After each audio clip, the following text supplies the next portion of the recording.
যারা চাঁদাবাজি করো, মাস্তানি করো, আমি বুঝি না তারা কি জাতের লোক। গায়ের রক্তটা কিসের? মানুষের রক্ত না পশুর রক্ত? চাঁদাবাজি করতে যাও কি জন্যে?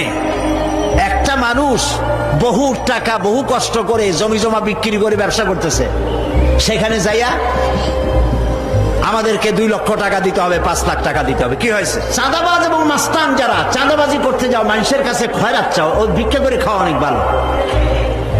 মসজিদের সামনে একখান থাল নিয়ে বসে থাকো, যা আল্লাহর রাস্তায় খয়রাত দাও। দোকানদারের কাছ থেকে চাঁদাবাজি করা। বিল্ডিং কেউ নতুন বানাইতে পারে না, অমনি হাজির। গলায় সোনার চেন, হাতে কতগুলো আংটি, তারপরে হাতে মোবাইল, গলায় সোনার চেন। শহরের মহা উল্লুক জানোয়ার বলতেছে এখানে ইট ফেলাইতে পারবে না, রড দিতে পারবে না আমাদেরকে চান্দানা দিয়া। এটা কি মানুষ? বলেন মানুষ? এরা মানুষের সন্তান? এরা জানোয়ার, পশু। চাঁদাবাজ এবং মাস্তান, সন্ত্রাসী, ইসলামে এদের কোনো স্থান নাই।